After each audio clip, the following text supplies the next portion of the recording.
have you ever wondered how secure your network communications are? In this vast digital landscape, securing network communications is paramount. And that's where Kerberos comes into play. Kerberos is a network authentication protocol, a set of rules that govern how data moves from one device to another. But it's not just any protocol. It's designed to provide strong authentication for client-server applications. Here's a bit of trivia for you. Did you know that Kerberos is named after the three-headed dog in Greek mythology that guards the entrance to the underworld? Well, much like its namesake, Kerberos guards our network communications, providing a safe and secure environment where data can travel without fear of being intercepted or manipulated. Now, you might be wondering, how does it manage this Herculean task? Well, that's an excellent question. Kerberos plays a crucial role in network security. So how does it do this? Let's explore. At the heart of the Kerberos protocol, we have the Key Distribution Center, or KDC. Imagining the KDC is like picturing the heartbeat of a network security system. It's a central server that carries the heavy responsibility of granting tickets and generating session keys, ensuring secure communication within the network. Let's break down the KDC further. It consists of three main components: the Authentication Server, or AS, the Ticket Granting Server, or TGS, and a database. The Authentication Server is the welcoming party. It verifies the identity of a user or service, known as a principal, when they first log into the network. The AS then issues a ticket granting ticket, a sort of golden ticket that opens the doors to network services. The ticket granting server, on the other hand, is like the gatekeeper. It uses the ticket granting ticket to verify the principal's identity again before giving out service tickets.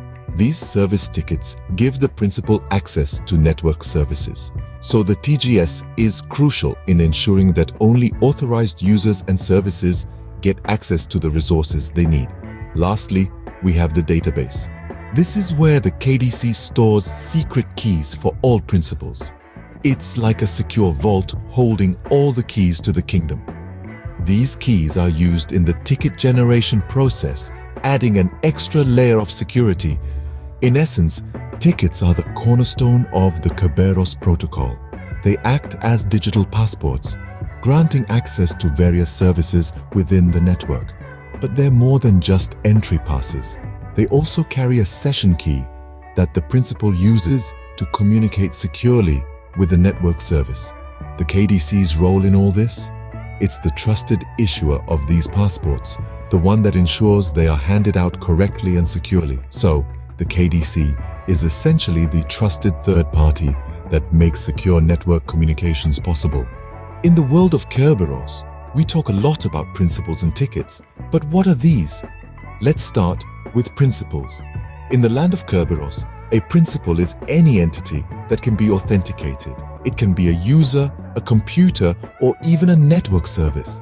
Essentially, it's anything that needs to prove its identity before it can access resources on a network. Think of a principal like a character in a play. Each character has a unique role, and they need to be identified before they can perform their part. Now, let's move on to the concept of tickets. Imagine you're at a grand concert. To gain entry, you need a ticket, right? In Kerberos, it's the same idea.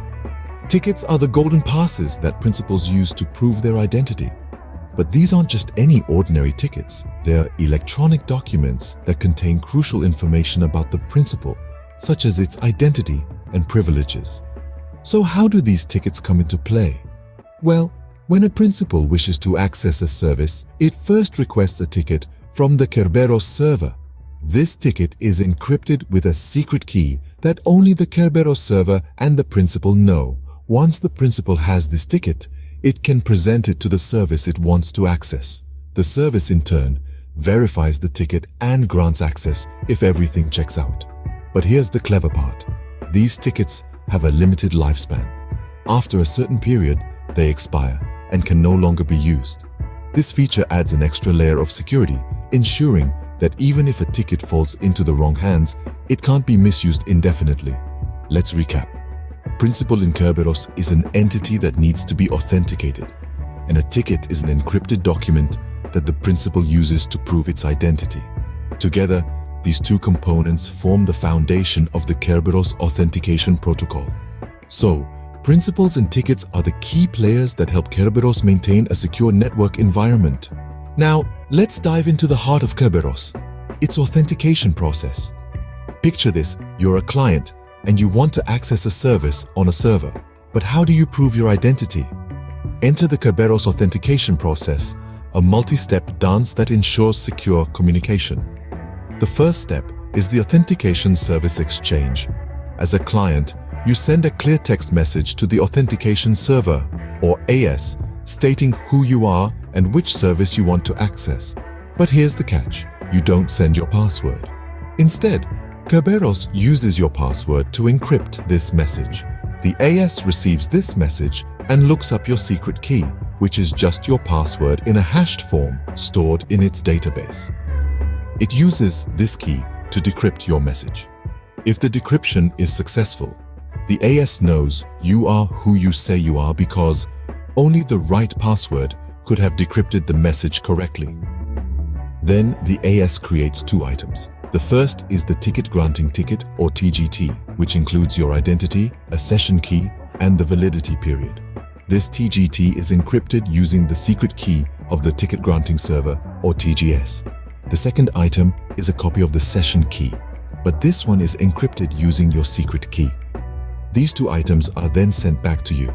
You decrypt the session key using your secret key, but you can't do anything with the TGT because it's encrypted with the TGS's secret key. But don't worry, this TGT is your golden ticket for the next part of the process. The second step is the Ticket Granting Service Exchange. You send a message to the TGS containing your TGT and a request for the service you want to access, encrypted with your session key. The TGS decrypts the TGT using its secret key, and if everything checks out, it knows you're legit. The TGS then creates a service ticket, encrypted with the service's secret key, and a new session key for communication with the service. These are sent back to you. You can't decrypt the service ticket, but you can decrypt the new session key using your old session key. Finally, we reach the client-server exchange. You send the service ticket to the service server along with a timestamp encrypted with your new session key. The service server decrypts the service ticket, revealing the session key, which it then uses to decrypt the timestamp. If all is well, the server knows you are who you claim to be, and you gain access to the service. And that, in a nutshell, is how the Kerberos authentication process works. Like any other protocol, Kerberos has its limitations and its own set of applications. One limitation is that Kerberos requires continuous time synchronization between all devices on the network. This can be a challenge in larger networks, especially if a device's clock is not accurately set or becomes desynchronized. Another limitation is that Kerberos is susceptible to password guessing attacks. Although Kerberos encrypts passwords, if a user chooses a weak password, a determined attacker can attempt to guess it.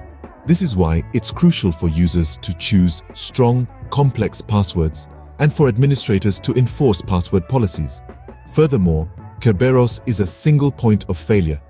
If the Key Distribution Center, or KDC, fails or becomes unavailable, no one can authenticate or access network resources. This can be mitigated by having backup KDCs, but it's still a potential risk that needs to be considered. Now, let's talk about where Kerberos is used. Active Directory, a directory service developed by Microsoft for Windows domain networks, uses Kerberos for authentication. This means that when you log into your Windows computer at work, you're likely using Kerberos without even knowing it. Kerberos is also used in Network File System, or NFS, a distributed file system protocol. NFS allows a user on a client computer to access files over a network as easily as if the network were a local hard disk.